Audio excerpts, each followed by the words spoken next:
Welcome, everybody, to episode 10 of the Lights Up Show. I'm your host, Andrew. I make the show Midori, and I will be guiding you through the month's biggest news in movies and television. That includes reviews tonight on Malignant, Sex Education, Midnight Mass, Squid Game, and much more. Lots of reviews tonight, lots of trailers tonight. This is a banging show. This is a stuffed show tonight. We're going to try and go as quickly as we can, keep this within 2 hours, because of course we also have our Discord live watch along, drunk watch along of Star Wars Attack of the Clones Episode 2, discord.gg/the Level Up Network. Join there right now. Type in !Discord in chat. Go to the link. Become a part of the community when we're not live. Be a part of those watch-alongs. It's a lot of fun. It really is. And also just hit that heart button here at twitch.tv/the Level Up Show if you enjoyed the episode. Turn on notifications. Make sure you get those alerts whenever I go live on the first Saturday of every month with new episodes of Lights Up. I also archive episodes, of course, on YouTube at youtube.com/the Level Up Network.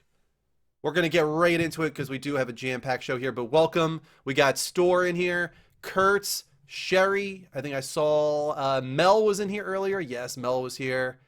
And a couple of new names. Kurt coming in with the resub. Thank you so much, Kurt. Appreciate that very, very much. But let's get into the first segment of the show here. Of course, that is How You Reviewing. That is where we go through what has released recently in theaters, check out the Rotten Tomato meter, and also talk about what I have watched over the past month, whether it be new or old. Let's jump on over to Rotten Tomatoes first. We're going to get into Venom, Let There Be Carnage. A movie that I am sad to say I wanted to fail. This is never the case, right? You never want a movie to fail, but I have to admit, even seeing that this movie has 59% bums me out. Like, is that weird, Rick? Is that weird? Like, every time it was going into 60, I was like, no, keep dropping. Drop. I just go as low as you possibly can. I don't want this movie to succeed. I'll be completely honest. But it turns out it is not the turd in the wind that some of us might have wanted it to be. It has 59% on Rotten Tomatoes. That is from all critics. Top critics have it at 53%. But here's the thing. It has a 5.5 out of 10 from all critics and has a 5.2 out of 10 from the top critics. So when you break it down, this movie barely has above 2.5 out of 5 stars. Like that's not a good movie. That is a middling movie. This is an okay time. If you want to waste your Friday night, you could probably go see Venom and you'll come out of it feeling like, okay, that was a movie I saw. It probably has entertaining moments, I'm sure. Verified audience currently has it at 85% though. So it seems like the original Venom, audiences are enjoying it a lot more than critics. Let's go down to the critics real quick, see what they have to say. Top critics, of course, we check out Real Views, James Berardinelli.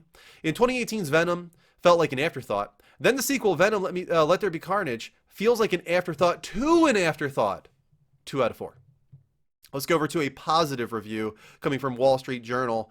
Joe Morgenstern says, to its perverse credit, Venom 2, as it's being called, manipulates its audience with the tentacles it can deploy, most of them cheerfully ridiculous.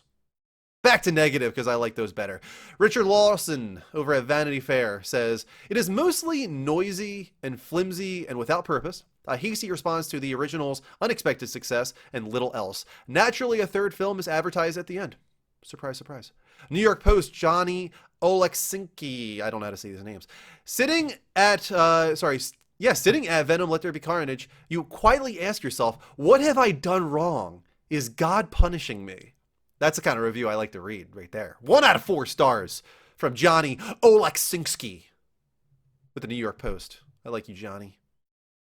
And finally, let's go over to Richard Roper with the Chicago Sun-Times, giving it a 2 out of 4 stars, says, the fine actors on screen are mere accessories to the computerized puppets thrashing and slashing and stabbing and biting and roaring and breaking stuff all over the place before only one of them is left standing. Sigh. Sigh, he says. There you go. That's Venom, Let There Be Carnage. It's not doing absolutely awful, but it's also not good. Let's be blunt here. It's not a good movie. It's a okay time, it seems like. Let's go over to No Time to Die. We'll talk about that a few times tonight. It is, of course, the finale to the Daniel Craig Bond films. It currently sits at an 82% on Rotten Tomatoes with 157 reviews. But here's the thing. The tomato meter doesn't really reflect how strong the actual scores are on this film. From all critics, it sits at 7.5 out of 10. And top critics, even though it has a 73%, clearly some of those top critics really, really liked it because it has a 7.6 out of 10 average rating from top critics. Over 3 out of 4 stars average rating. This is a good movie. And some of these reviews especially seem to adore it. Let's go to top critics here. We'll start with the negative. Nick Shager at the Daily Beast. The 25th James Bond film and last featuring star Daniel Craig as the super spy is surprisingly long and unexciting, save for an electrifying turn from Ana de Armas, who is so beautiful. Also, we have Joe Morgenstern again. Let's go over to Wall Street Journal. The new installment is exciting for its energy and scale, despite its flaws and derivative themes, and makes a lovely valediction for its star. I think it was IGN, if I remember right, that gave it a... Did they give it a perfect 10 out of 10, or was it GameSpot? GameSpot gave it a perfect 10 out of 10. They said it was like the perfect send-off for Daniel Craig. So take that for whatever. But GameSpot gave it a 10 out of 10. Going over to Slant Magazine, a negative review from Keith Ulrich, who said the Bond's overall arc from modishly merciless killing a machine to an aging assassin with the familial feels comes off as a Treacly, is that a word? Treacly sop to psychological complexity. I love when these critics just try and pepper in the most obscure words they possibly can find in the dictionary. They're just like pulling out the thesaurus and finding whatever the weirdest word is they can find. I love it. It's always good. Stephanie Zacharek with Time Magazine. With his 5th movie as 007, Craig is so extraordinary he leaves only scorched earth behind. There will be other Bonds for those who want them. For everyone else, there's Craig. My favorite Bond. What about you guys? Who's your favorite Bond? And next up, let's jump into some movies that I have watched. Starting off with HBO Max, Malignant. Available right now, I believe, if I remember right. Still on HBO Max. Horror movie from Aquaman director James Wan. That's his name. James Wan directed Malignant. He's also responsible for the Conjuring universe. I think he directed the first Saw. I want to say that was his claim to fame. Also, welcome Denny and Synthesizer. Good to see you guys again. Brosnan, says Mel. Interesting. Brosnan. Craig for me. Same with Rick. I want to hear more. Let me know who your favorite Bond is. So, Malignant. You guys might have saw the trailer in the pre-show. This is a bizarre movie. That's all I can really say about it. This is a really bizarre movie. It's gist is that this girl has an imaginary friend, as they call it, that is manifesting itself and killing people, and she is able to see the murders as they're happening. So then she starts working with the police to try and stop the murders. And that might sound pretty trippy already, right off the bat, but this movie turns it up to like 25 in the final act. It's not a good movie. I'm just going to say it. It's not a good movie. This is a bad movie, actually. Really, a bad movie. And the weirdest part of it all is I want all of you to watch it. I want every single one of you to watch this bad movie.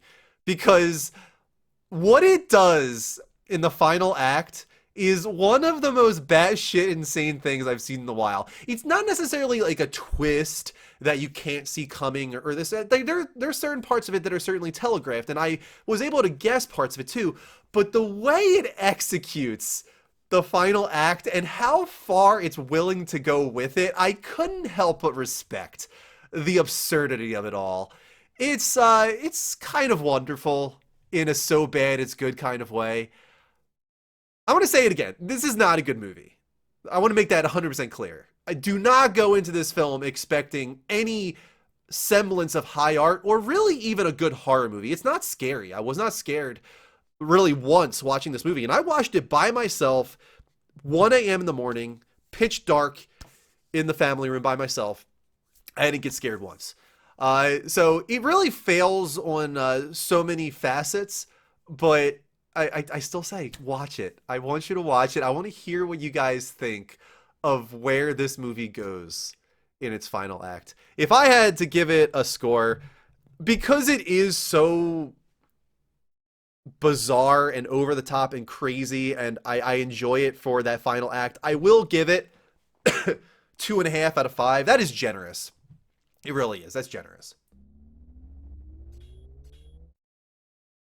My throat's already starting to act up. Ah, excuse me. I might cough a lot tonight, guys. Excuse me.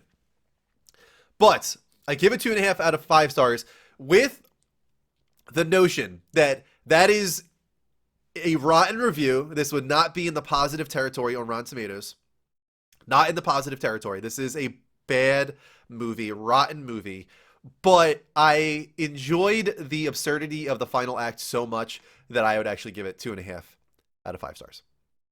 Generous. Very generous. Next up. Let's go to another show that I couldn't stop watching, but it's not good. This is not a good show. It's called Clickbait. It's a Netflix original. And it stars, what the hell is his name from Entourage? I'm just going to call him the guy from Entourage. That guy. What was it? What was his, even the character's name in Entourage? That movie just kind of faded from my memory, didn't it? Wow. Why do I want to say Adrian? It's not Adrian. What the hell is his name in Entourage? I'm not moving on until somebody tells me the guy's name from Entourage. What's with Drew and watching shit movies? I watched a lot this month, as you guys are about to hear. I watched a whole bunch of stuff. It's not Adrian. What the freak is his name? Entourage guy. And I'm not talking about his real life name. I'm talking about the name in the show, you guys. Please, somebody help me. Get this out of my head. Allow me to move on with my life. Vincent Chase. Thank you. Vincent Chase. Okay, we can move on now. Aquaman himself. So, the gist of the show is that this husband and father who everybody seemed to love just fine, he's a physical therapist at a school.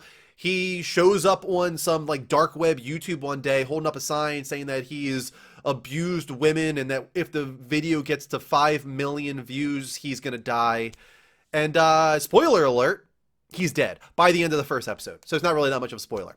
He's dead by the end of the first episode because the video does get to 5 million views. So you assume, okay, it got to 5 million views. That's why he died. But then it becomes a mystery of who took him, what is the seedy, underbelly of this guy's life story. What are the skeletons that he's hiding in his closet? So it's a big mystery, this show. And it gets into a lot of like social commentary on the internet and how the internet is dangerous, guys. The internet's did you know the internet is dangerous? It's very dangerous. The internet is very, very dangerous. And I sound like Trump right now. And you got to watch out for the catfishing. The catfishing is a real bad deal right now. I got to watch out for the catfishing. So the show really, really, harps up on those dangerous areas of the intranet. It's trying to be Black Mirror, and it's not. It's really not Black Mirror. It's not even close to accomplishing what Black Mirror has accomplished. And here's the real problem with the show. All it really has is the mystery. And that is the reason I finished it. I wanted to see where the mystery went and what the final twist would be. And the final twist is not satisfying because the final twist is not something that is fed to you throughout the series. It's not something where you can go back and say, oh, here's the hint. Here's the hint. I should have picked it up here and here and here and here. It's like, no, there's like one tiny hint in episode 3. Otherwise, there's nothing telling you the final crazy twist that's going to come. And otherwise, it has this character structure where each episode is focused on a character. But the problem is when you take that structure, you would think that there's an actual focus on characters. There's not. It's just the mystery. There's no character arcs. Every character that starts the show finishes the shows the same way. There's no development whatsoever for the reporter or the sister or the detective. Nobody changes at all throughout this show. It's just, hey, internet bad, final twist you'll never see coming. Not a very good show. I watched it, so I guess that says something. But I give Clickbait 2 out of 5 stars. Sounds awful. Not awful, as you can see, 2 out of 5. Not awful, but and I don't regret watching it. I will say that I don't regret watching it. But yeah, not good. Not good. I like character development. I need it. Yeah, this is not that show. This is a show entirely focused on social commentary. Is that even what you would call it? It's not even social commentary. I guess that's more like racism and prejudices and stuff. What would be the word for talking about like the internet being bad? Like what's that? What's that commentary?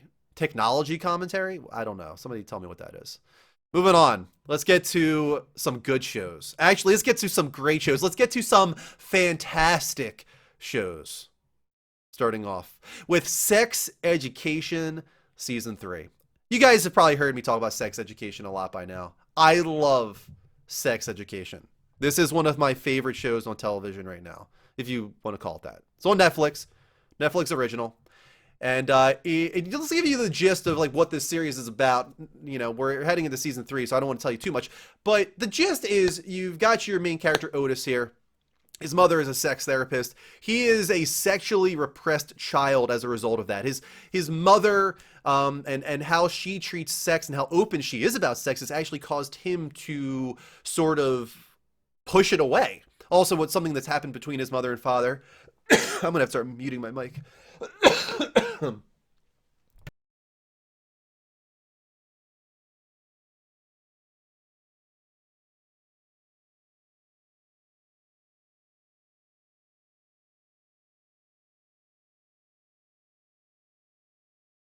And I'm back. Sorry about that. This is gonna be tough.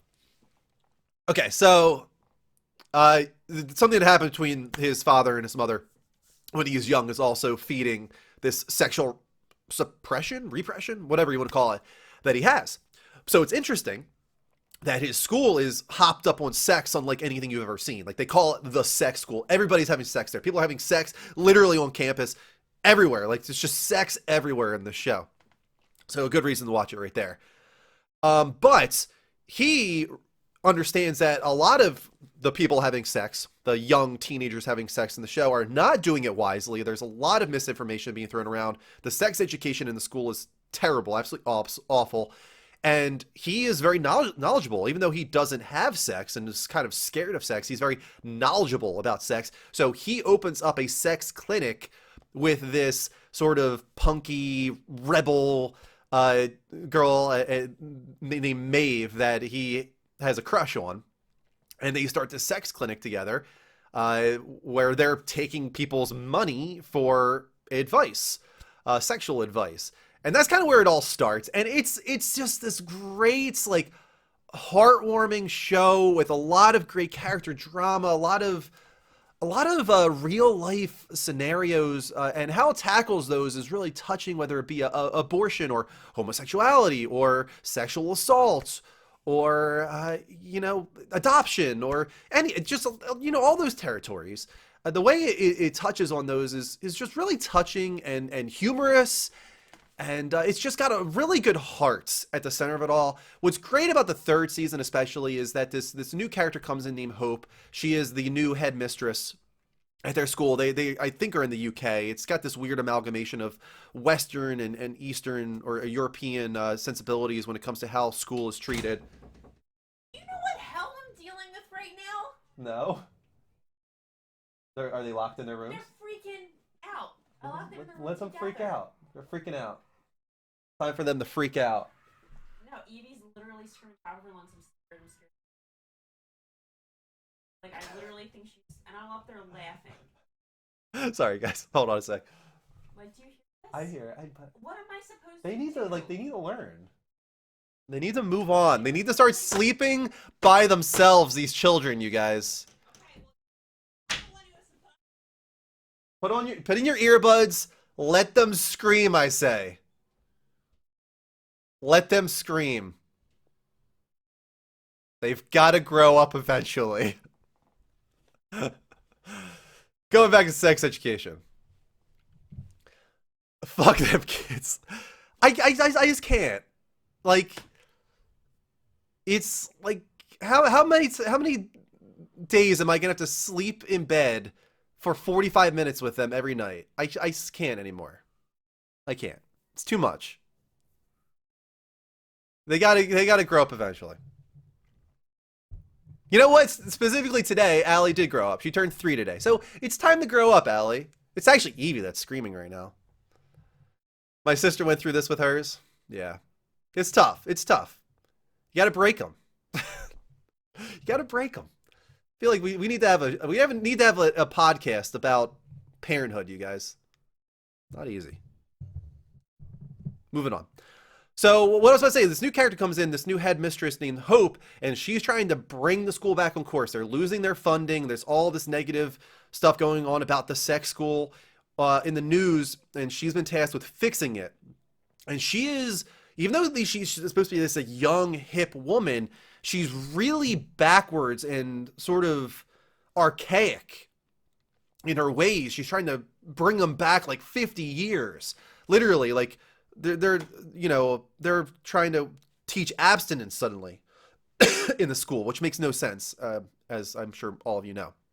And the school is kind of fighting against her, and it's a really interesting dynamic that starts up because she's not a bad person, I would say, but because she's put into like a bad situation, but her mindset is just so backwards, and it's hard to figure her out, and I kind of like that about it all. Mute the mic. Hold on, guys.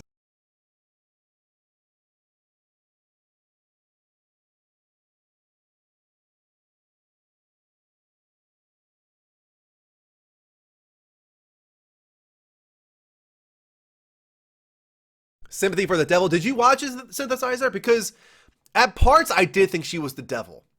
There's one specific part in the show where she puts the kids through some traumatic shit. Some real traumatic shit. And I was like, okay, I can't forgive this woman now at this point. She's gone too far. There's no way that I can forgive her at this point. But then I found myself again feeling some sympathy for her towards the end. So I thought that was interesting. She's an interesting character. And I appreciated that actually about this season. That they have characters that are multi-layered like that. All these characters are very real. They feel very real. Everything's sort of played up to like 11 when it comes to the humor and the sex and all that. But as I said, there's just a really great heart at the core of the show, and it's really one of my favorite things right now. Season 3 is right up there. It might be my favorite season. It's hard to say right now. I need to let it stew, but I will give it 4.5 out of 5 stars. I love me some sex education, you guys. One of my favorite things. All right. Whew, I need to stop talking so much. Next up, let's get to a tough watch. Good watch, but a tough watch. Midnight Mass, the latest show from Mike Flanagan. He also worked on Haunting of Hill House, Haunting of Bly Manor. He's done Ouija 2. I think he did Dr. What's it called? Oh my god, not Dr. Death. The sequel to The Shining, Doctor something, and I'm drawing a complete blank on it. I apologize, but he's a really great horror director. Doctor Sleep, thank you, Doctor Sleep. Doctor Death is a TV show on right now, so I kept thinking of that. But Doctor Sleep. So the gist of Midnight Mass. Let's get into it. You got Matt Saracen. I'm just gonna call him Matt Saracen because that's who he is in Friday Night Lights. The guy on screen right there. He comes back to his hometown after being in prison for I want to say like 4 or 5 years. He got into a drunk driving accident and killed a young little girl.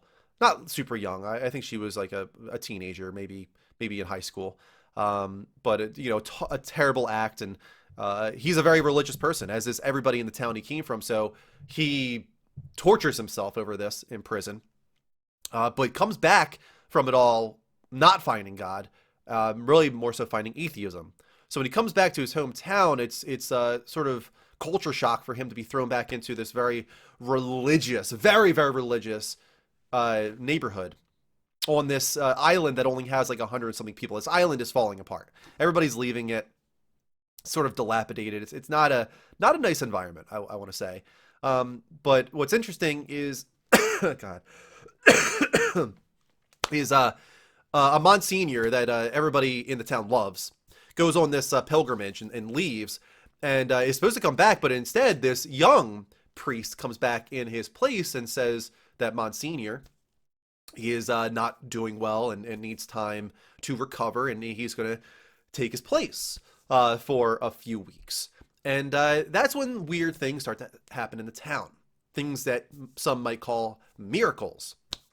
And it kind of starts this religious revolution in the town. And this one character, Bev, who is the worst, absolute worst. She's that typical, stereotypical, and here's the thing. I'm gonna stop for a second here. This is touchy territory, right? It's hard to talk about this and not be worried that I'm going to offend somebody. I am not trying to attack religion in any way during this review. And what I like about the show is I don't think the show is trying to attack religion. That's one of the things I really respect about the show is it, even though it's showing like a nasty side of it all, I don't feel like the show was attacking religion. Bev, though, is the worst type of religious person. She is that person that acts self-righteous and holy, and at the core of it all is a terrible human being. Absolutely terrible human being. Like poison dogs and kill them, terrible human being. Like, this is a terrible person. And what's even worse of it all is that she knows the Bible so well that she can manipulate all of its words, all of its passages, all of its scripture, however she wants. It doesn't matter what is said or what is happening. She has something that she can throw at you. Some way she can twist those words to her benefit, to Christianity's benefit. And it's so frustrating to watch, but also so fascinating because I know people like that. She's not a priest. No. She's not a priest. She's just she's like what would you call her, Rick? She helps the priest. And she's a devoutly religious person, but she's not the priest. She's a terrible person is what she is. But she represents like the extreme in the show, I would say. Everybody else is devoutly religious, but like throughout the first half, you would say that they use religion in a positive way, right? Trying to be good people, trying to use Jesus's messages in a positive way, which really, when you break it down, Jesus's messages are very positive. Like you can say what you want about the Bible, but Jesus is a very positive person. Old Testament God is the son of a bitch, but you know when you get the New Testament stuff, it takes cools down a little bit. It's so difficult to talk about this, but anyway, let's get back to like the nature of the show, because this is a horror show, really. So it starts off like, oh, miracles, like this is great, this is a good thing, but then it gets really twisted when you realize that this young priest that came back isn't who he said he is, and some real creepy shit starts happening to him and what he brought back with him. Psychological horror to a certain extent, yes. Pruitt is fantastic. The priest Pruitt is fantastic. And I'm just going to say, like, he brought back with him a monster of sorts. But it would be a spoiler, in my opinion, to say what that monster is.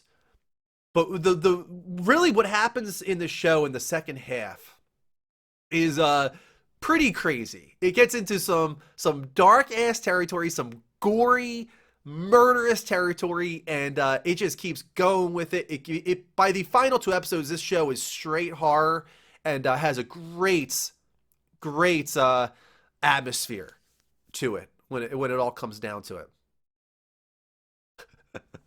I do recommend it. I think it's a really strong show, and as I said, I think it is a good religious commentary. It doesn't attack religion. It shows the good and the bad. A lot of the characters in the show go through that as well, where there's a good and a bad to many of them. A lot of them start doing terrible things, but you see through that as well in some ways, and you come out of it at the end, looking at all of them in different ways, and trying to figure them out, and what they believed, and how they believed, how what they believed like really meant something in the end. Like, what did it mean at the very end of it all? I'm sorry, my throat is really bad. So I do recommend Midnight Mass. It is not quite Hill House level, but I do give it 4 out of 5 stars. Cough time.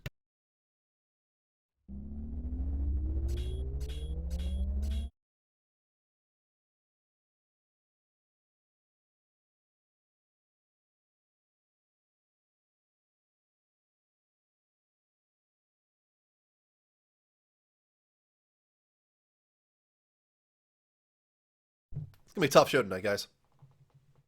It's gonna be a tough show. There was someone who, like Riley, who was like, "Nah, you're dumb." What? Let's see. Let's see. Hold on. I love that actor. He was so good in Legion. Yeah, I found out he was in Legion. The reveal makes so much sense. It's also cool how the reveal makes you like look back at Jesus and his disciples and think like, "Ooh, what if?" Right? It's kind of cool. Make yourself a hot toddy. Yeah, I don't know if that's gonna help me right now. I need to just get some medicine. Muted cough. And it's the worst part is the coughs are making my nose stuffy now too. Like, what the hell was happening to me? I was doing just fine, guys. I was doing just fine. And then I started talking. You know what? I feel like I'm gonna skip this next one. I like What If, you guys, but I'm actually going to skip What If. I feel like I need to like kind of pick up some time here. I like What If. I don't love What If. I think it started stronger than it's been for a little while now. I thought the most recent episode was pretty cool. And I think it has some cool ramifications, and I'm excited to see the final episode. So next month, maybe I'll talk more about What If and my final feelings on it all, once it's like all said and done. You know what I mean? But I'm hoping it closes really strong. Right now, I probably would give it like 3, maybe 3.5 out of 5 stars. I do think it slid down a little bit for me. I kind of lost interest during several of those episodes. But let's move on to a show that is absolutely fantastic. Everybody's talking about it right now. It is called Squid Game. Who here has heard of Squid Game? It's like the next big thing. Everybody should be watching Squid Game, Korean drama on Netflix. This is a review in progress, but I'm actually much further into the show than I thought I would be. I have 1 episode left. I binged it last night. Right, I wanted to finish it last night, but it was 5 in the morning. And I could not watch the final episode. So I am on episode 9 of 9. I've got 1 episode left to see how it all ends. But holy shit, this is a good show. This is a real good show. Like fantastic show. Like one of the best on Netflix for sure. It is not without flaws though. Let's go into some details. Squid Game is kind of Hunger Games-ish. You got these people in Korea who are in extreme financial debt, very desperate, and they are brought onto this game show against their will, kind of, sort of willingly, but also not willingly. Like they do agree to do it, but then they're like knocked out, unconscious, brought to an island against their will, put into captivity. So it goes it goes to like another level. And that's when they realize the game is like not what they originally thought. It's about money, but what is at stake is much more than that. Their lives are at stake, as you would probably expect based on the trailers and all of that. But really what's so fun about this show, and depressing, and that's the best part of it all, is how depressing it can be. What's great is the games that they play individually really are like very cleverly incorporated into the story. As far as like, how would individual people approach this? How would teams approach this? How would this affect the whole entire group of 456 in a sort of Stanford prison experiment kind of way? And you have your expectations subverted very many times throughout it, I would say. I kept thinking I thought I would know what the show would do, and then it would do something different. And I was like, oh, that's really cool. That it made sense why it went that direction, but it wasn't quite what I was expecting them to do. And the characters themselves, too. A lot of them terrible people, but you are totally engrossed in all of their storylines. Some of them, especially, like, you want to win, right? Like, who are you voting for? Who do you want to win at the end of it all? I gotta.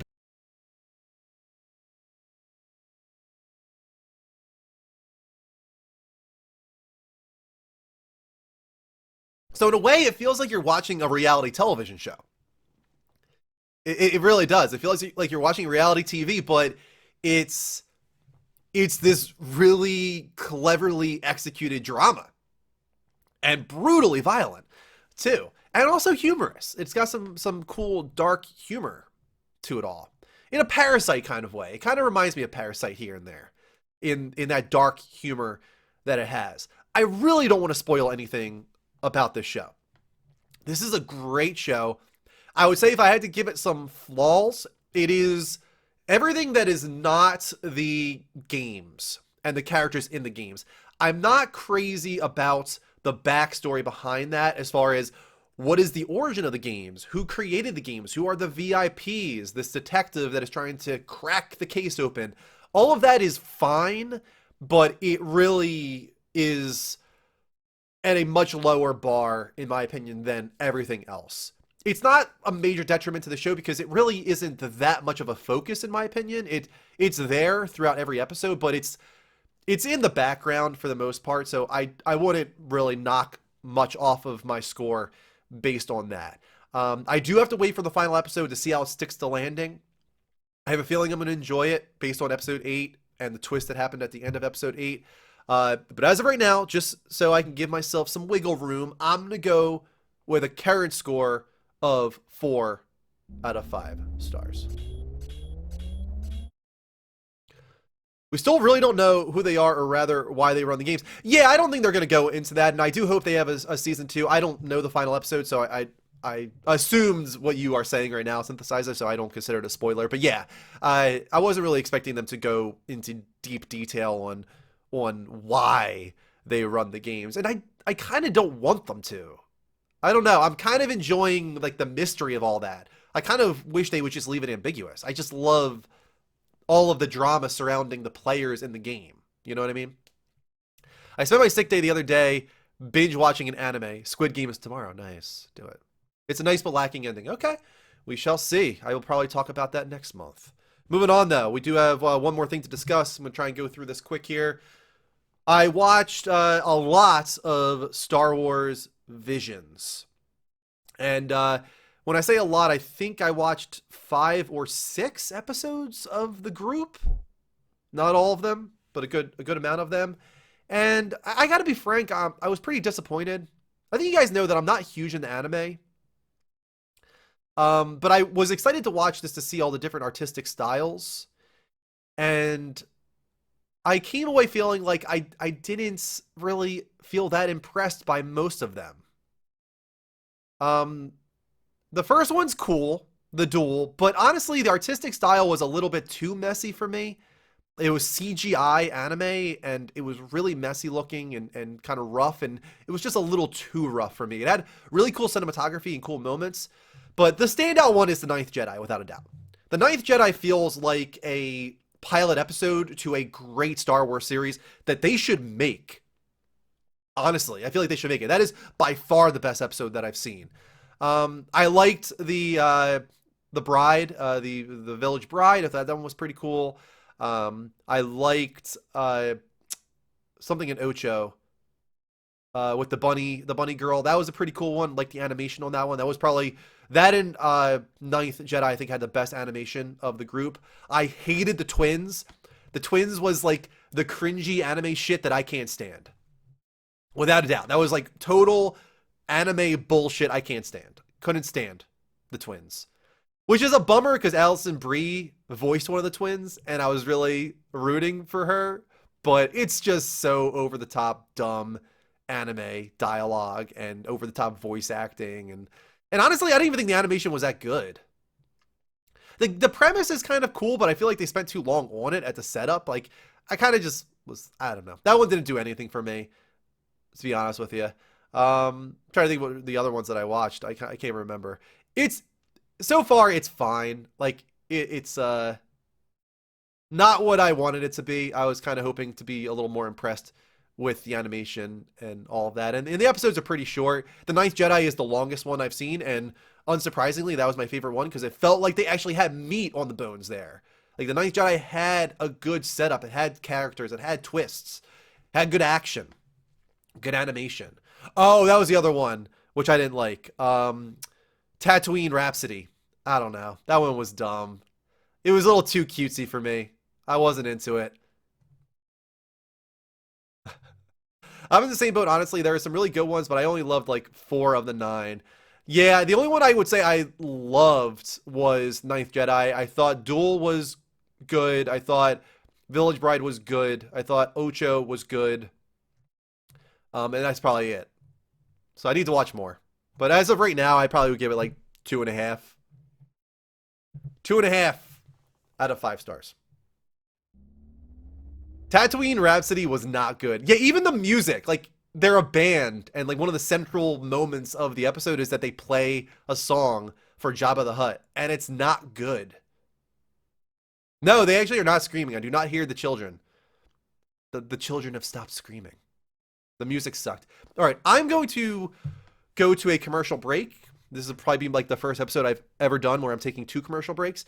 So you guys get an intermission right off the bat. I need to go like blow my nose and try and do something about this situation.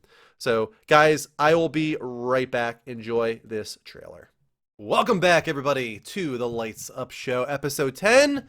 We're going to jump right back into it here. We have a bunch of trailers to get through in this month's trailers of the month. We're starting off with a Netflix exclusive coming up pretty soon, and it's got a stacked cast. Really seems like they're putting a lot into this one. Let's check it out.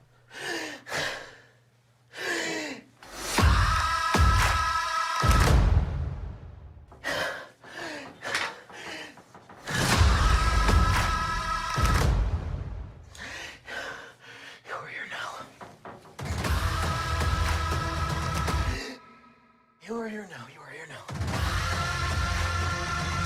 You are here now. Here now. Your breathing is stressing me out. This will affect the entire planet. I know, but it's like so stressful.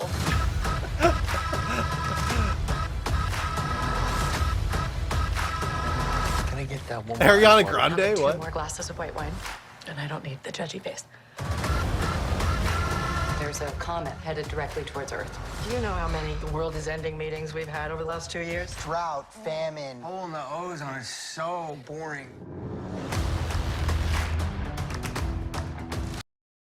Don't Look Up. I think I hate half the cast. I mean, I don't understand a lot of that. I mean, it's got DiCaprio, it's got Lawrence, it's got Meryl Streep. You've got freaking Jonah Hill in there. There's a lot of great actors and actresses in this movie. And Adam McKay writing and directing. Adam McKay started off with a lot of comedies, I think you guys know, like Anchorman and Step Brothers and things like that. But then he went on to do The Big Short, I think was his big sort of move towards drama. This one seems to be sort of blending the two, right? We got a little bit of humor and Blama. We got a little bit of Blama going on here. A little bit of Blama. Like a lot of Blama in this, and I'm looking forward to the Blama. No, I will definitely check this out. I mean, with the cast it has and the sort of crazy, over-the-top Armageddon story, it has Leo. Have to watch it. I mean, really, yeah, come on. Come on. The fat guy talking about the disasters, I think I hate him. I don't know actors, I know faces. Okay. The Bush Jr. movie. McKay also did Vice, so there's another one. Oh, here's a trailer for you guys. Here's a trailer. You seem particularly triggered right now. Can you tell me what happened? I've had Dreams that weren't just dreams.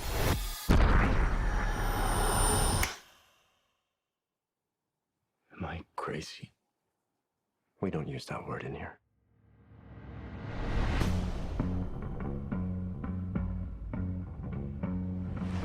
That's right, Sen, yeah.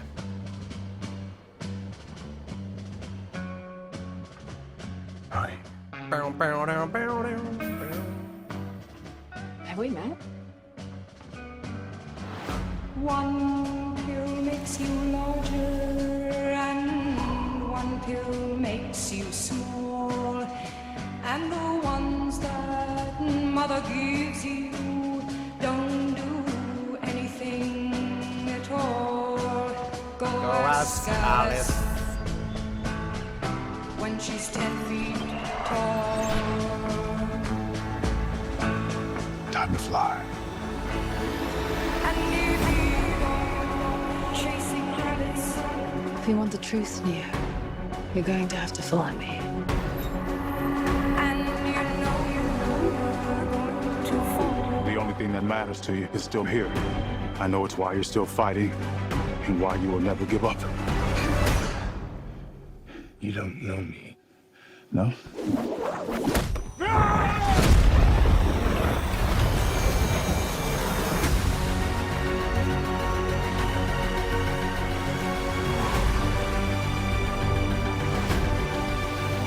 When logic and proportion have fallen, so be dead.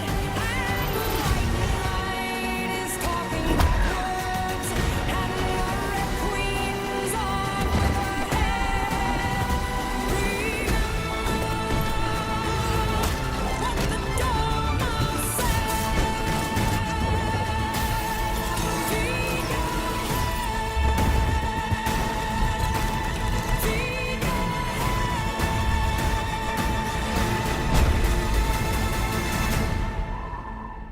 After all these years, to be going back to where it all started.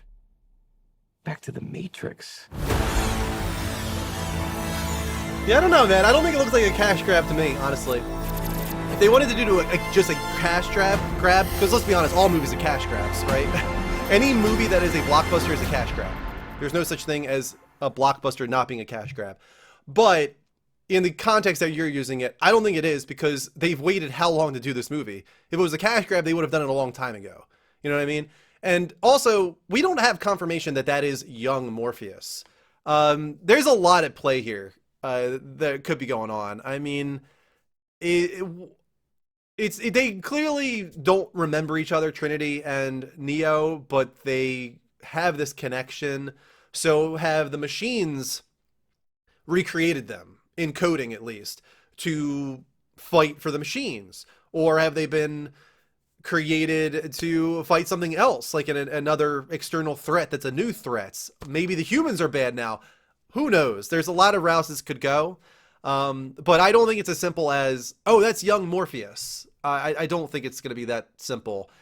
I think there's a reason they didn't bring Lawrence Fishburne back, or there's a reason that they are refusing to reveal that Lawrence Fishburne is actually in this movie. You know what I mean?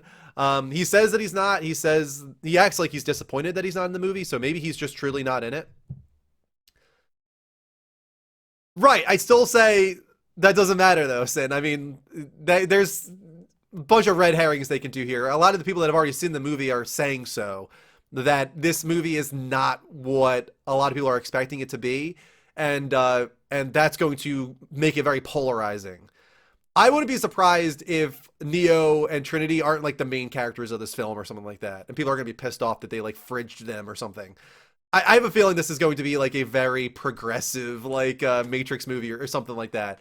I don't know. I'm keeping my mind open. I just have a feeling it's not going to be what people expect it to be. That's the main thing I'm gathering from what I've read about this movie. Because the entire script, I think, has leaked, and there are people that have seen this movie from start to finish already. We'll have to wait and see. Let's move on to the next trailer.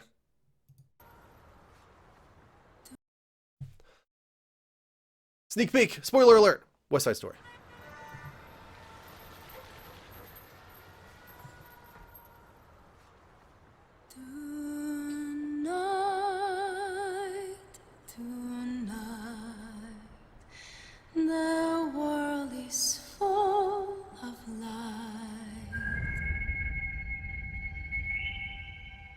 This is my first time in New York City.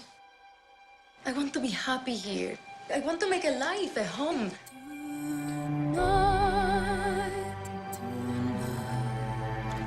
Are you ready? Tonight is about family. The first gringo boy who smiles at you. I never seen you before. You're not Puerto Rican. Is that okay? Do you want to start World War III? You know, I wake up to everything I know. Those are some either getting sexy sold guys or right wrecked there. Or being taken over by people that I don't like. You keep away from him. As long as you're in my house, I'm a grown-up now, Bernardo. I'm gonna think for myself. Tony, we need you if we're going to war.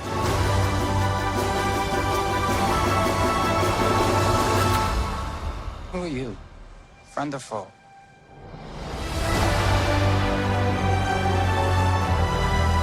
If you go with him, no one will ever forgive you.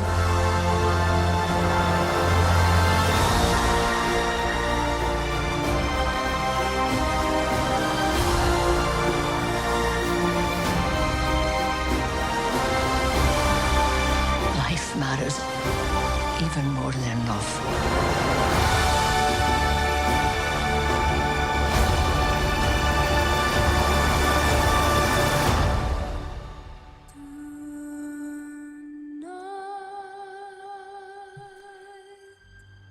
Say what you want. It looks like a very well-directed movie by Steven Spielberg.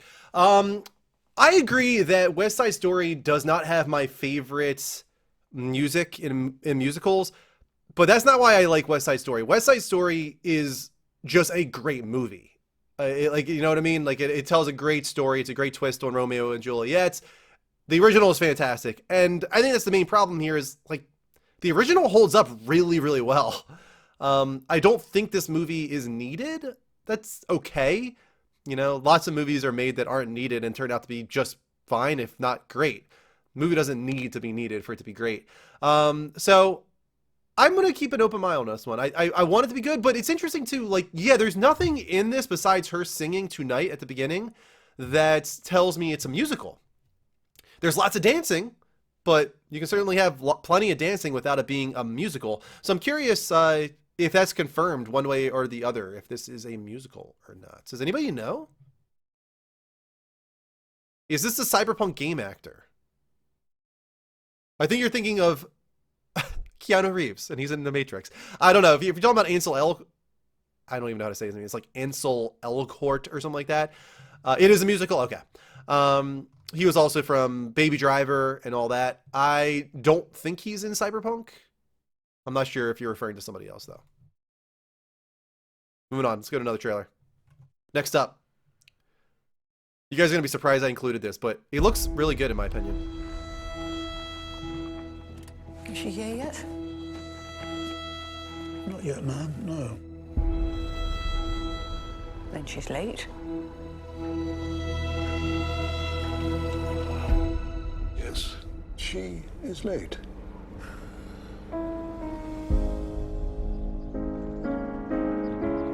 Your Royal Highness. Also love the perfect day is used. It reminds me of PlayStation every time. They are waiting.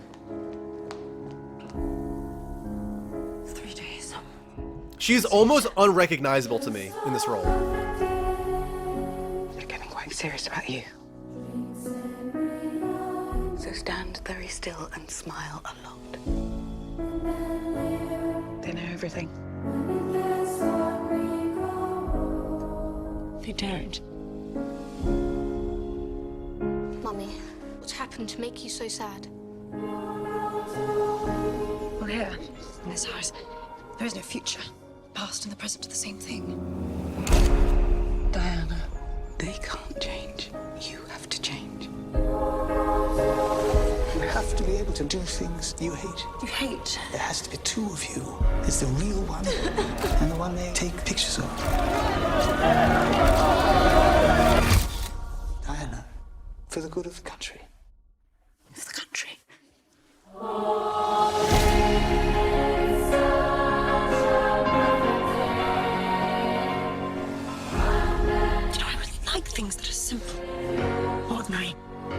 monster real?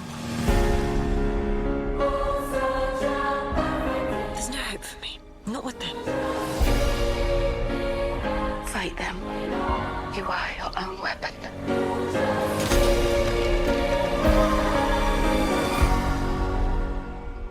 Will they kill me, do you think?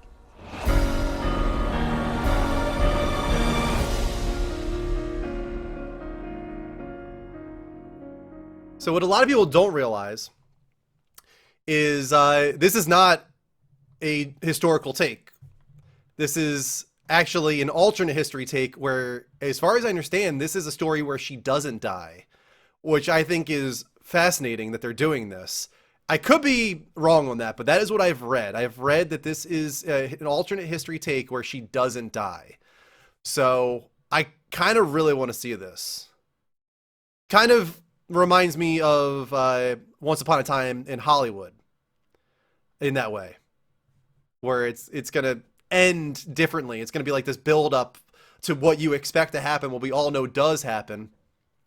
And then it throws you for a loop and you're not sure how to feel about it. That was me at the end of Once Upon a Time in Hollywood. I watched that recently, like 2 months ago, and I felt dread that like entire movie, right? And then the ending came along and I was like, little by little, I was starting to think, I was like, wait, this is not how it happened. Like, what is going on here? And then it came to the realization, like, holy shit, like this is going to end differently. And it was cathartic in a way once that happened, to like see those fucking people get brutally murdered at the end was just so unbelievably satisfying. It makes me want to watch her go on like a murdering rampage and kill paparazzi at the end of this. But but that's kind of what has me a little bit interested in this. And also Kristen Stewart's turn as Princess Di is crazy to me. Like, you could watch half this trailer and not realize that's Kristen Stewart. It's wild. And she looks so great. And so much like her, in my opinion. I'm kind of fascinated by that. So I do want to see this. I really liked Once Upon a Time in Hollywood as well. I thought it was really good. Moving on.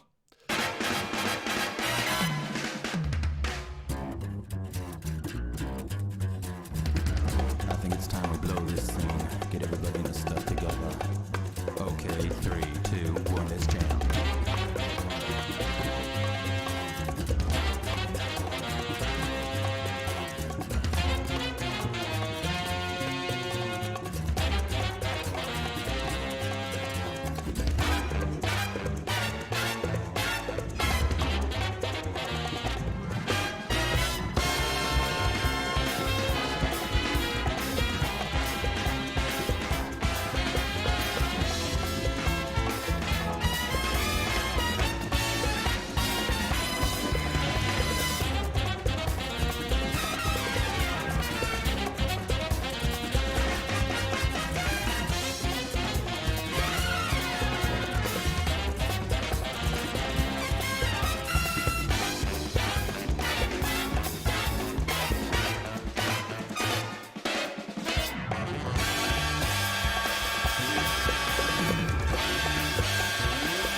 Okay, so I have never seen Cowboy Bebop either, but I don't understand the negativity surrounding this recreation of the opening credits. I've watched the original opening credits, I've watched these now, and I think it looks like a really great recreation of the opening credits. I don't understand the negativity. I get people are scared. You have every right to be scared. It's like this beloved anime, right? So I get that, but I feel like this looks really good. I feel like this is a really good recreation of the opening. I'm optimistic. I'm very optimistic. I want this to be great. I've heard such good things about the anime. I want to watch the anime, and I'm wondering if I should try and do that before this comes out, but I feel like that's becoming less and less likely because this isn't far away. I'm pretty sure this comes out late this year. But that was an incredible recreation. I thought so. I thought it was a really, really well done recreation, but I'm seeing so much bullshit negativity about it. I love that they showed a lot of iconic characters from the episodes in this. Yeah, right? It gives you a good peek into what the show is going to look like visually. Need to at least watch the Living in the Fridge episode. Okay. I'll try to remember that. How long is Cowboy Bebop? How many episodes is the original run of Cowboy Bebop? I probably should ask, like, how many hours is it? So they are not showing that character from what I understand, but that character is in Sin. Wait, it's only 20 something in a movie? That's it? Wow, that's actually really short. Okay. Are the episodes only 22 minutes long? How long are the episodes?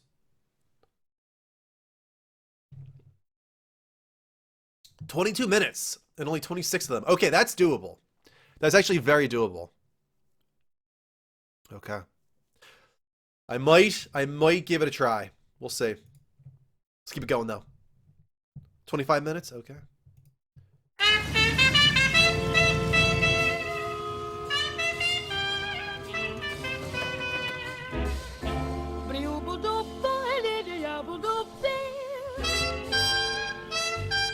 What have you done for me, Danny? Shining bright above you. Children, no running. Night breezes seem to whisper, I love you. Birds singing in the sycamore tree. Dream a little dream of me.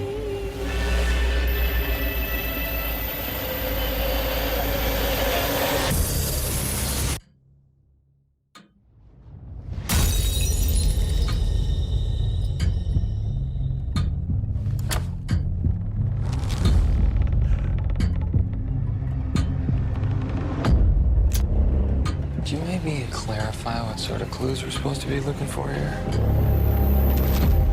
The world is full of obvious things which nobody by any chance ever observes.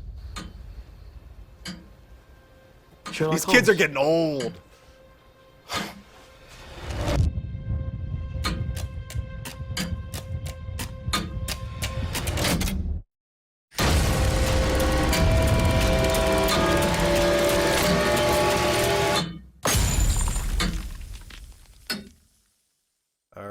It's just a little teaser, but it implies time travel, which I think is cool. I'm getting some time travel vibes. I enjoy time travel. It's delicate. Gotta be very careful with time travel, as we all know. But I'm just glad they're trying to do something a little bit different from what I can tell here, right? Like, Stranger Things was getting a little bit too samey season by season. They needed to reinvent it a little bit, and I get the vibe they're trying to change it up a little bit with this season. He has issues with his... Wait, what? I don't even know what you're talking about. Oh, I know you're talking about, Store. You're the worst. That's just mean. Boo. Boo, Store. Boo. Get out of here. That's mean. You're mean. You're a meanie. We have one more. We have one more trailer. Let's move on from that disgusting comment from Store. Oh my god. Last one. I added this one at the last minute. I do not have The Witcher. It's a god-awful small affair to the girl with the mousy hair. I met the girl I'm gonna marry one day. But her mommy is yelling no. I got something better for you. Daddy has told her to go. Listen, young lady. But her friend is nowhere to be seen. So how'd you become such a hotshot actor? I'm a showman. That's what I'm meant to do. To the seat with the clearest view. And she's hooked to the silver screen. Do you know who I am? Yeah. Do you know who my girlfriend is? Barbara Streisand? Barbara Streisand. Sand. Sand, yeah, like sands. Like the ocean, like beaches. Barbara Streisand? No, like Streisand. Sand. But the film is a sad thing for. This is fate that brought us together. But she's lived it 10 times or more. Our roads took us here. She could spit in the eyes of fools. You're not my director. They ask her to focus. Do you really want to see my boobs? Can I touch them? See you tomorrow. Fighting in the dance hall. it's weird I hang out with Gary and his friends all the time. I think it's weird that I hang out with Gary and his 15-year-old friends all the time. Take a look at the long man beating up the wrong guy. Oh man, wonder if you'll ever know I'm not gonna forget you. who's in the best-selling show. Just like you're not gonna forget me. Gross.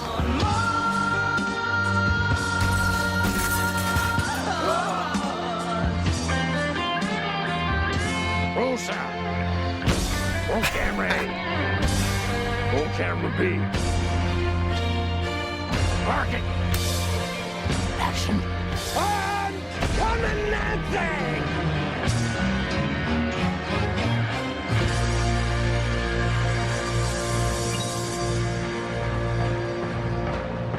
Hello?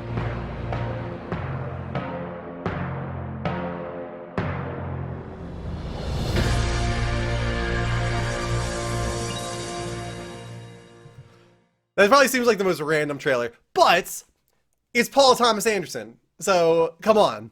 And it has Boogie Nights vibes just by the time period alone, and Paul Thomas Anderson is just one of the greatest directors of our time, so I'm hyped.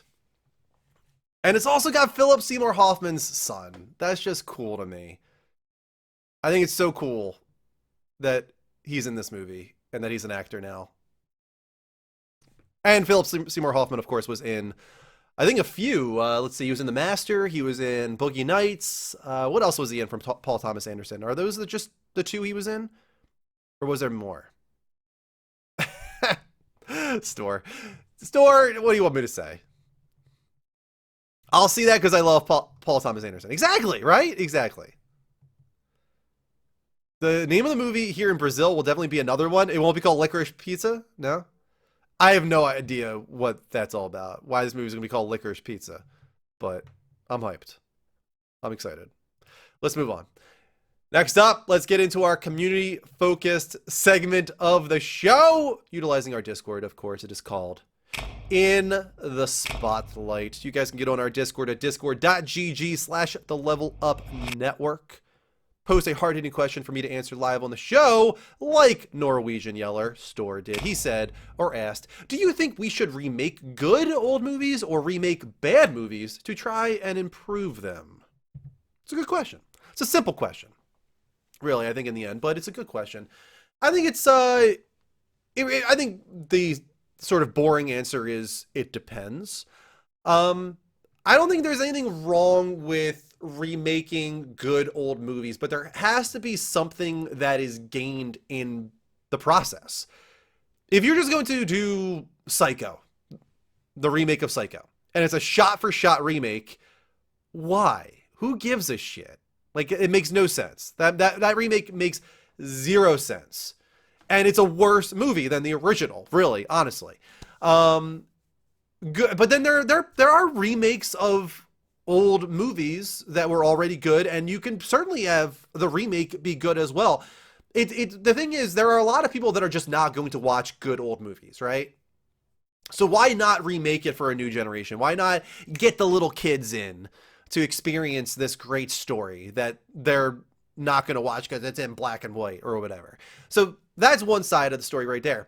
But I do think it's in some ways more exciting to take a bad movie and remake it into something good. I think the problem there is, how often does that actually happen?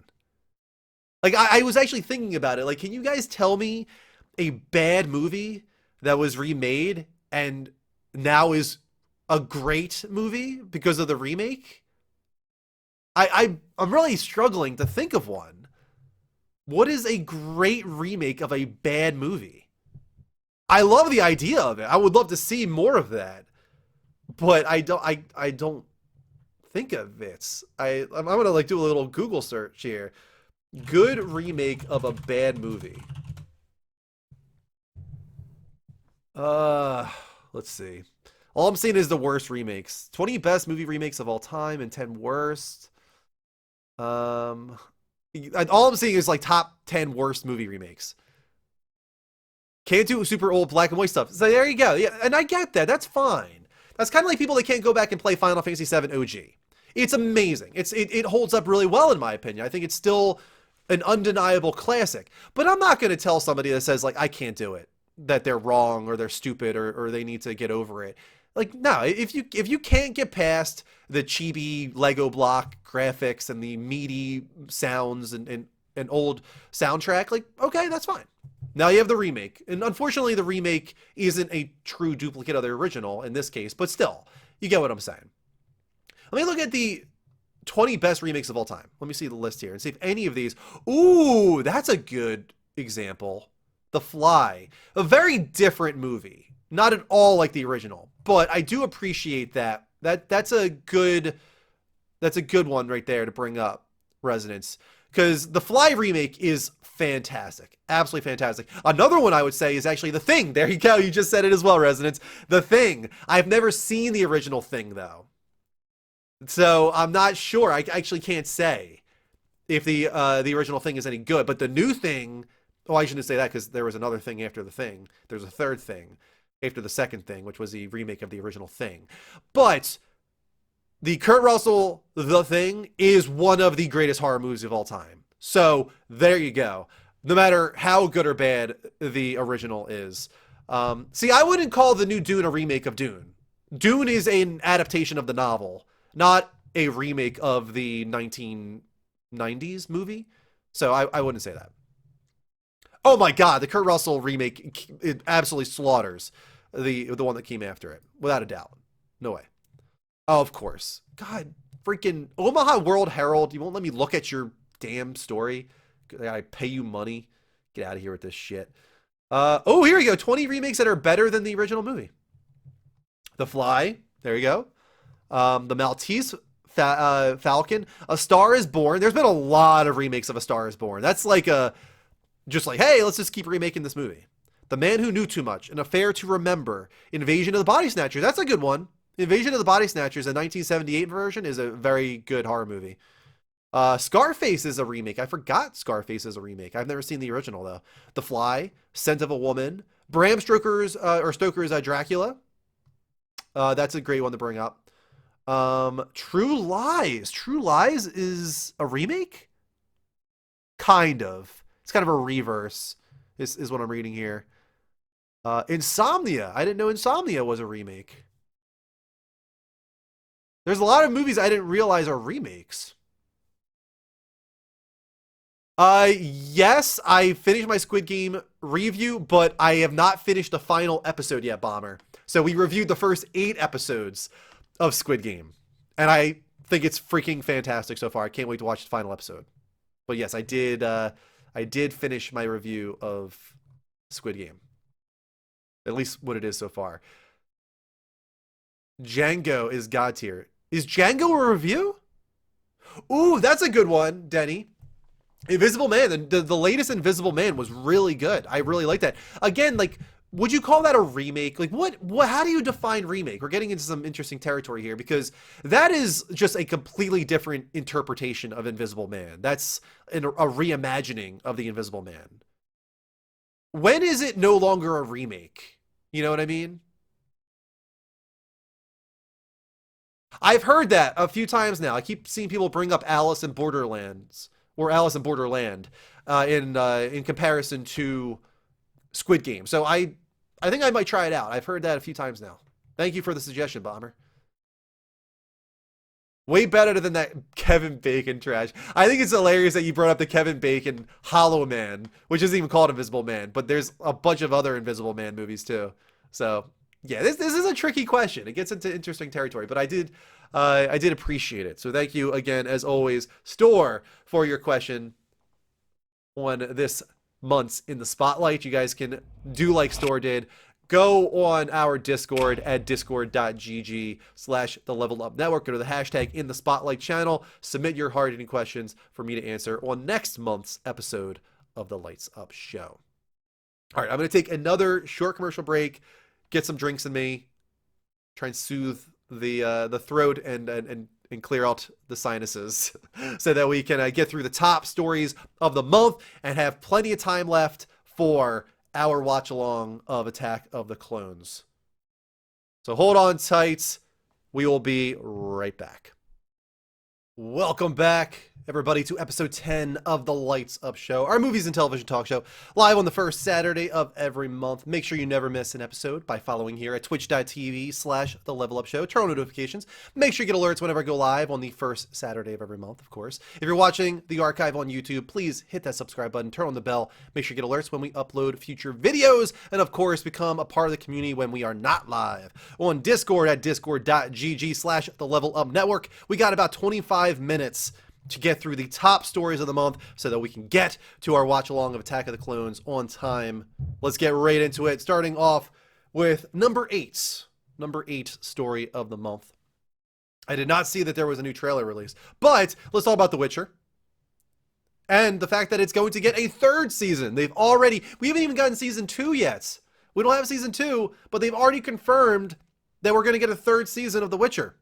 But that's not the craziest part. They've also announced that we're going to have a 2nd anime feature film and a new kids and family series in the world of The Witcher. Okay. Rick, Mel, anybody else who's really in The Witcher, tell me what you want from a kids and family series set in the world of The Witcher. Please, tell me what would be the best way to approach this. I have to know. It seems so backwards to me. Like, I don't even understand it. I really need to watch the anime movie? Alright. Even though I don't love anime? Is it like actual anime, or is it just called anime for some weird reason? Why is it called anime? When I think anime, I think Japanese animation. This is not that, right? Yen teaching Geralt the alphabet on the unicorn. There you go. I'm in. You convinced me, Denny. That's all it took. You have proven your worth. This is what you've done for me tonight, Denny. I appreciate it. No, it's not like Visions. Okay. It's just called anime. Interesting. Well, I still need to rewatch season 1 of The Witcher so that I can prepare myself for season 2. Because I feel like I didn't really absorb season 1 the way I wanted to because of its weird time structure. I gotta watch it twice. Moving on. Let's get to the number 7 story of the month. This one's very exciting. Very, very exciting. Howard Shore might be returning as composer for Amazon's Lord of the Rings series. IGN writes, Howard Shore, Oscar-winning composer behind Peter Jackson's The Lord of the Rings films, is said to be in talks to return to Middle-earth for the new Amazon series. As reported by Deadline, this would surely be a most welcome addition for fans of the movies, as Peter Jackson nor the original cast members are known to be joining this project. Shore won 3 Academy Awards for his work on Lord of the Rings, including Best Original Score for Fellowship of the Ring and Return of the King, and also Best Original Song for Into the West. Oh, what a great song. What an amazing song. Here's the thing. Take away Howard Shore's score from Lord of the Rings. It's a completely different movie for starters and series. And there's no way it is as good as it is without his music. There's no way. His score is legendary. Absolutely legendary. Will be remembered for a long time to come. So I am very, very excited by this news. I'm really excited for everything Amazon Lord of the Rings, actually. I just really want to get into this world again. And they're putting so much behind it, too, obviously. The budget on this thing is astra-freaking-nomical. Even more so than the Last of Us budget at HBO. So come on. Get hyped, everybody. Get real hyped. Then we have something to look forward to. Moving on from that, let's get to the number 6 story of the month. The search for the next James Bond has not begun yet, but it will begin in 2022. GameSpot writes, we're not thinking about it at all. Broccoli. I think her name is Barbara Broccoli. Is that a real name? I don't know. Barbara Broccoli admitted after being quizzed on whether a decision had been made about who would take over the role of the iconic British spy following Craig's 5th and final outing as the MI6 agent. Quote, we want Daniel Craig to have his time of celebration. Next year, we'll start thinking about the future. Broccoli credited Craig for bringing different facets of the character to the surface in a way that allowed them to really explore the emotional life of Bond and go into the person and complexity and conflicts that happen within the Bond character. Wilson similarly praised Craig's performance as he acknowledged that he was leaving behind some big shoes to fill. It's true, man. This is like somebody trying to fill in the shoes of Hugh Jackman's Wolverine.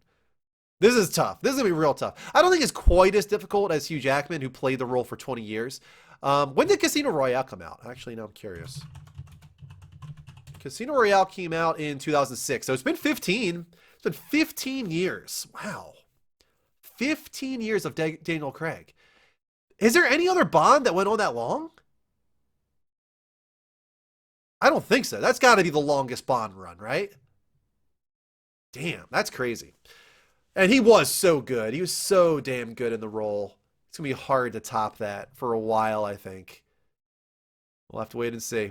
I do think Idris Elba would be absolutely fantastic. I also think that Loki, what's his name? Why am I drawing a blank? I think he would be absolutely fantastic. We'll see.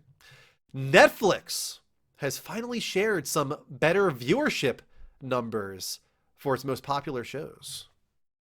Starting off, let's talk about most popular series and films based on watch hours. Now, this is watch hours in the first 28 days on Netflix. So this isn't watch hours from start to now. This isn't lifetime watch hours. This is just lifetime, or this is just watch hours in the first 28 days. Excuse me. Let's start with series. Starting from 10 to 1. Ginny and Georgia, Season 1. Money Heist, season, Part 3. Stranger Things 2. You, Season 2. 13 Reasons Why, Season 1. 13 Reasons Why, Season 2, now in the top 5. The Witcher, Season 1 at number 4. At number 3, you got Stranger Things 3. At number 2, you have Money Heist Part 2. What is this Money Heist? Who's watching this show? I don't even know. And number 1, I haven't watched it, but I do know it's huge. Bridgerton Season 1 is the most watched show on Netflix in hours in the first 28 days. I really like You. I'm looking forward to You Season 3. I forgot to put that trailer in here. There's a trailer for You Season 3. I forgot to put it in here. Let's talk about view hours for top 10 films. At number 10, you've got Murder Mystery. Then The Old Guard, Army of the Dead, Enola Holmes. No surprise they're making a sequel to that now. Holy shit, I didn't realize Enola Holmes was number 7 most watched movie on Netflix in hours in the first 28 days. That's crazy. Spencer Confidential. Now in top 5, we got 6 Underground. Then The Kissing Booth 2. The Kissing Booth 2. The number 4 most watched show on Netflix. I don't get it. The Irishman at number 3. No surprise. It's as long as any movie I've ever seen. Extraction at number 2. And still number 1 for watch hours in the first 28 days is Bird Box. Sandra Bullock's Bird Box is still number 1. I'm a little surprised at that. I thought it would have been topped by now. But no, still number 1. Let's move over to number of accounts. This is a little different because that means that all you need to watch is 2 minutes. Literally, all you have to watch is 2 minutes of a movie or 2 minutes of one episode of a season of television on Netflix, and you are counted as a number in the accounts that watched it. So let's talk about this. Let's start with top 10 series based on that caveats. Emily in Paris, Season 1. Actually, a nice little show, I have to say. I liked Emily in Paris. It was pleasant. It was a pleasant show. Sweet Tooth, Season 1. I talked about it last month, I think. Season 1 was strong for Sweet Tooth. Queen's Gambit, absolutely loved it. Queen's Gambit is strong. Tiger King, Season 1. I only watched a little bit of it, so I would be counted. But Kristen watched it all. She liked it. Money Heist, Season 4. There it is again. Money Heist. Stranger Things 3.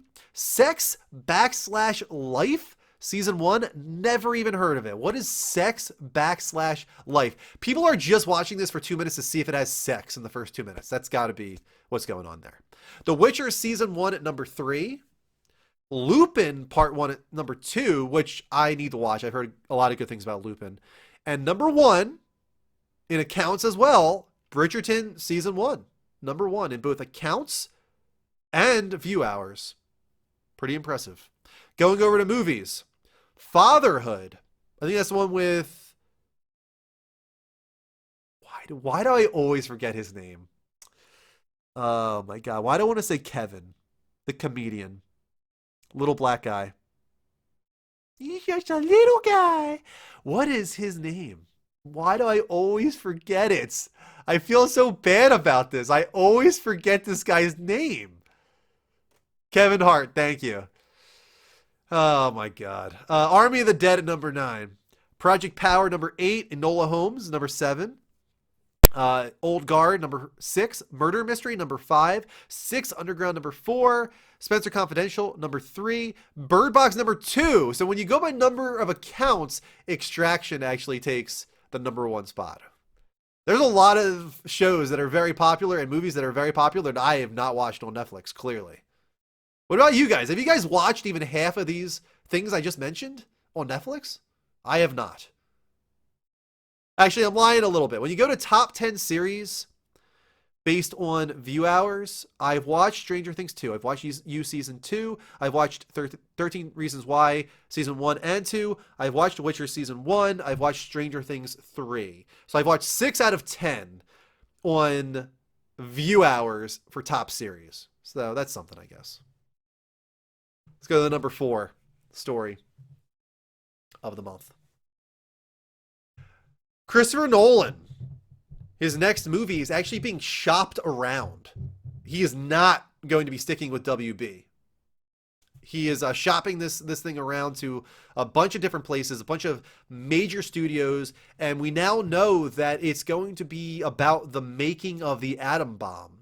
Now, is that historical telling, or is he going to do some type of twist on the story? I don't think anybody knows just yet.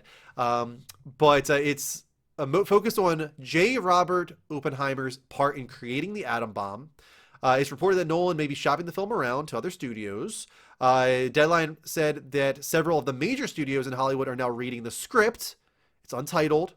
And all we know is that it might star Cillian Murphy. He might be involved once again. A lot of people have been on a downward spiral with Christopher Nolan as far as their enjoyment of him as a person in the industry.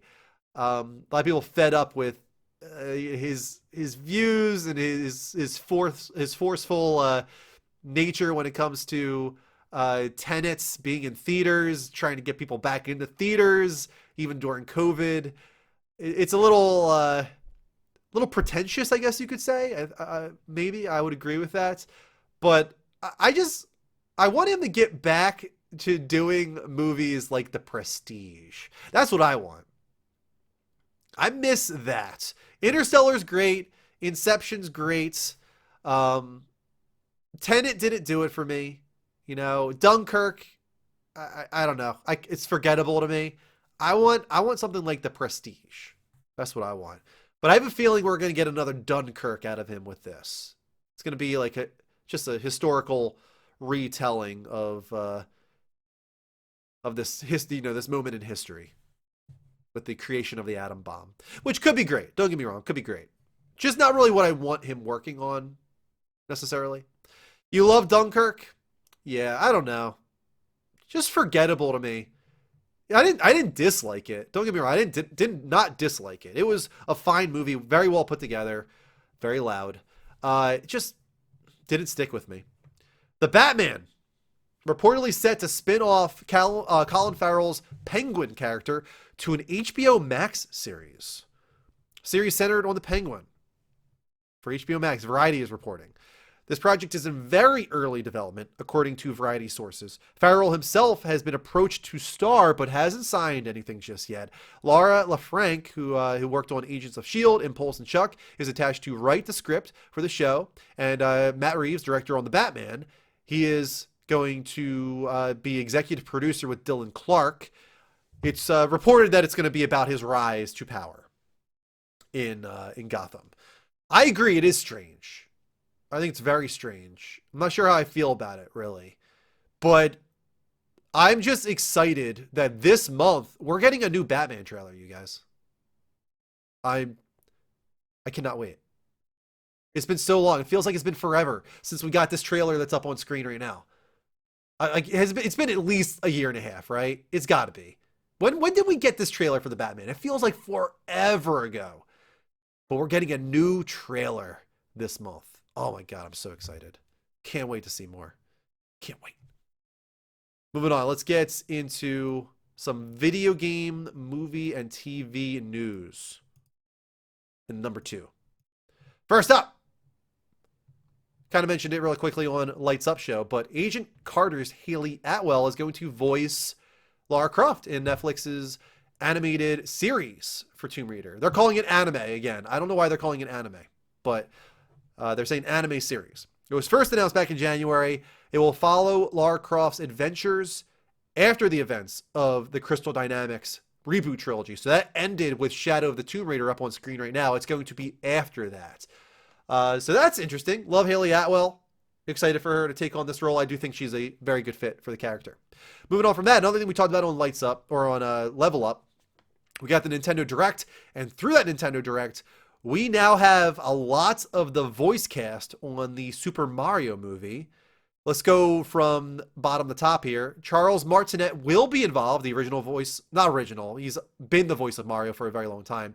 He's involved in surprise cameos. You got Seth Rogen as Donkey Kong, Keegan-Michael Key as Toad, you got Sebastian Maniscalco as Spike, Kevin Michael Richardson as Kamek, Fred Armisen as Cranky Kong, Jack Black as Bowser, Charlie Day as Luigi, Anya Taylor-Joy, Swan Neck herself, as Peach, and the one that everybody's talking about, Chris Pratt, will be playing Mario.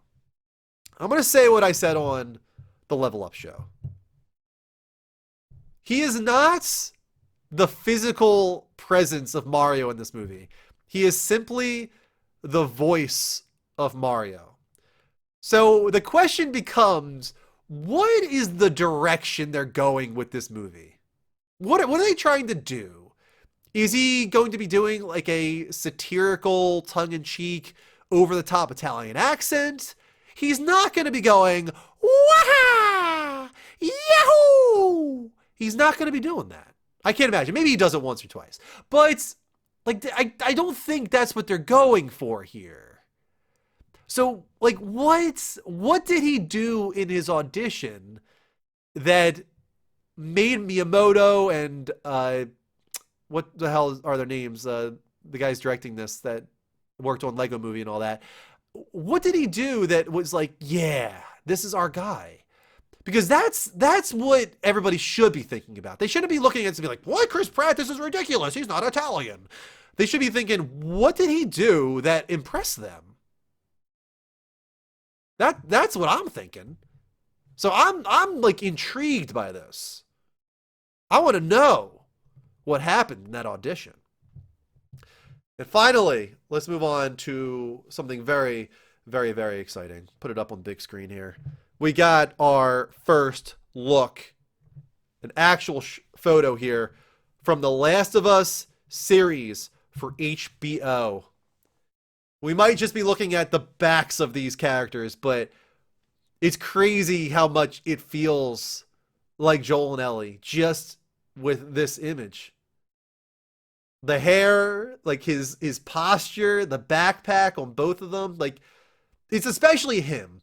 Pedro Pascal is Joel. Like I can just feel it. I almost feel like I'm looking at the video game here. It almost like this is the Last of Us remake that's been rumored. Right? Like that's the thing. I almost feel like I'm looking at the PS5 remake of The Last of Us. It's rare that you look at a still image from a video game adaptation and say, yep, that's the video game. That's The Last of Us. That's Resident Evil. Like, that rarely happens. But I looked at this and like, wow, that is The Last of Us. That is without a doubt. That is The Last of Us right there. It's so cool.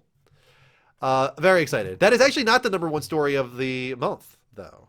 We're not done yet, guys. We're not done yet. We do have to keep going here with our MCU and Disney news of the month. Got to get that Star Wars news in here. It's what you see in the game. Yeah, it really is. That's so cool. I love it. Our first story in Disney MCU news: Star Wars The Book of Boba Fett is set to premiere on Disney Plus on December 29th, 2021. News was shared on social media with a shot of our favorite bounty hunter sitting on the throne in the same way he did at the end of The Mandalorian Season 2. That's how the post-credits scene ended. So that's exciting. I don't know if I want to watch this, though. What do you guys think? Are you going to watch The Book of Boba Fett? I like Boba Fett just fine. I think that they're trying to do more interesting things with him in the show than was ever done in the movies, honestly. Of course, he says. Yeah, I guess you're right. I guess. Yeah, I'll watch it. Fine. He was great in Mando. I'm sure I'll have to watch it. Yeah, who am I kidding? I'll watch it. You're right.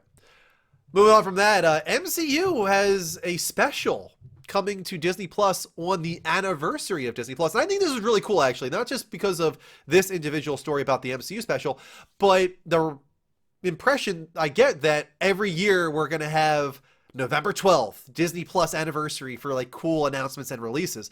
So this year, we're getting this MCU special that we don't know what's going to be. I'm excited to find out what it is exactly.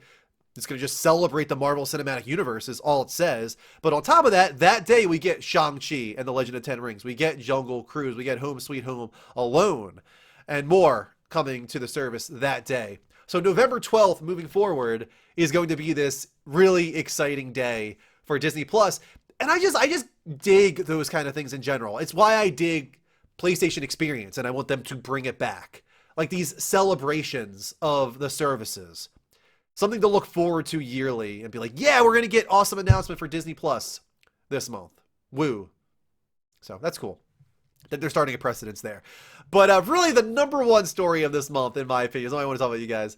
George Lucas's ex-wife has completely torn apart the Star Wars prequel and sequel trilogies. This is obviously very timely, considering that we're about to watch Attack of the Clones tonight, and we watched Phantom Menace last month.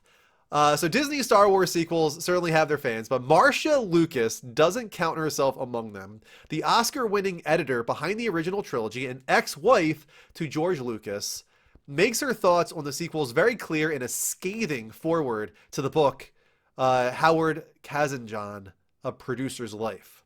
In the foreword, Lucas slams Lucasfilm's president Kathleen Kennedy and the Force Awakens director J.J. Abrams, arguing, quote, they don't have a clue about Star Wars, and criticizing the decision to kill off franchise icons Han Solo and Luke Skywalker. They don't get it, Lucas writes. And J.J. Abrams is writing these stories. When I saw the movie where they kill Han Solo, I was furious. Absolutely, positively, there was no rhyme or reason to it. I thought, you don't get the Jedi story. You don't get the magic of Star Wars. You're getting rid of Han Solo? And then at the end of this last one, they have Luke disintegrate. They killed Han Solo, they killed Luke Skywalker, and they don't have Princess Leia anymore. And they're spitting out movies every year. And they think it's important to appeal to a woman's audience. So now their main character is this female who's supposed to have Jedi powers, but we don't know how she got Jedi powers or who she is. It sucks. The storylines are terrible, just awful. Okay, so let's stop there for a moment while we're focused on the sequels, because I have to say, as much as I don't like the sequel trilogy, I think this is a whole bunch of bullshit, honestly. I think this is like really toxic and just honestly incorrect. Like, it's really not accurate at all to the truth about Star Wars. She sounds like some salty boomer to me. First, let's start with Han Solo. There's no reason Han Solo needed to survive. And the storyline that they set up with Han Solo's death in the first movie had a lot of promise. So right off the bat, no, you're wrong. There was potential there. There was a lot of potential there for them to do something great with Han Solo's death. Did they? Not fully. I still think that they had some good catharsis at the end with Ben Solo's character and his conversation with Han. But no, they didn't nail that. But it was a setup for something that had potential. What really bothers me is the tone that I gather from this part. And they think it's important to appeal to a woman's audience. Yes, it is. So now their main character is this female. What? So now their main character is this female who's supposed to have Jedi powers, but we don't know how she got Jedi powers or who she is? Yes, we do know how she got Jedi powers. She's a Palpatine. It's literally no different than why we know Luke has powers, because he's Vader's son. It's literally no difference. What did you want? What explanation? Did you want midichlorian counts? Because I have a feeling you probably didn't want that. What is she even trying to say there? Just garbage. Absolute garbage. But continuing on. Oh, wait, my pizza's here. Shit. Guys, pause your lives. I will be right back. All right, so here's what she had to say about the prequel trilogy, though. And perhaps to set the story straight, Lucas also directs her wrath at her ex-husband's prequel trilogy. Revealing her disappointment in episode 1 literally brought her to tears in 1999. I remember going out to the parking lot, sitting in my car and crying, Lucas writes. I cried because I didn't think it was very good. And I thought George had such a rich vein to mine, a rich palette to tell stories with. There were things I didn't like about the casting and things I didn't like about the story and things I didn't like. It was a lot of eye candy CG. See, here's the thing. That's all she had to say about the prequel trilogy. Like, give me more. Like, you're gonna like tear apart the sequel trilogy for the most asinine reasons, and then you're just gonna be like, I didn't like the casting, I didn't like the story, and I didn't like that it had CGI. That, come on, give me more than that. Like, this is what I wanted. I wanted you to tear apart the prequel trilogy that your actual ex-husband wrote and directed. But no, she didn't give us that. She decided to be some archaic boomer with her salty tears. Yes, use them to feed your popcorn. Make it all salty and delicious. Oh my God. Ridiculous. Absolutely ridiculous. I can't stand her. And I don't even know her. This is the first time I've even heard of this woman, but I now cannot stand Marcia Lucas, ex-wife of George Lucas. She is literally the sequel haters personified. Yeah, just ridiculous. You should order a pizza, Denny. Do it right now, because we are wrapping up and getting ready for our watch along. Hey, you guys, clearly a lot of people wanted to hear my review of Squid Game, I think that's why we got 21 people in the room tonight, which is really cool. That is the best viewership I think we've ever had for Lights Up since we rebooted it. So welcome to all of the new viewers. Really appreciate you being here for this 10th episode of the Lights Up Show. I'm Andrew, and I'm on here every month, the first Saturday of every month, with new episodes of Lights Up, and I also do Variety Gaming Weekly. So if you enjoyed the stream, hit that heart button here at twitch.tv/TheLevelUpShow. Turn on notifications. Make sure you get those alerts whenever I go live. We are now about to jump over to Discord. Excuse me. At discord.gg/TheLevelUpNetwork. Mute for call.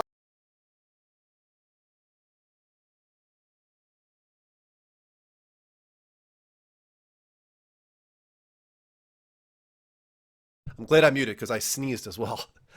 Get on Discord at discord.gg/TheLevelUpShow. We're going to go to the hashtag watchalong channel and the video channel associated with that so that we can watch Star Wars Episode 2, Attack of the Clones. Drunk watch along.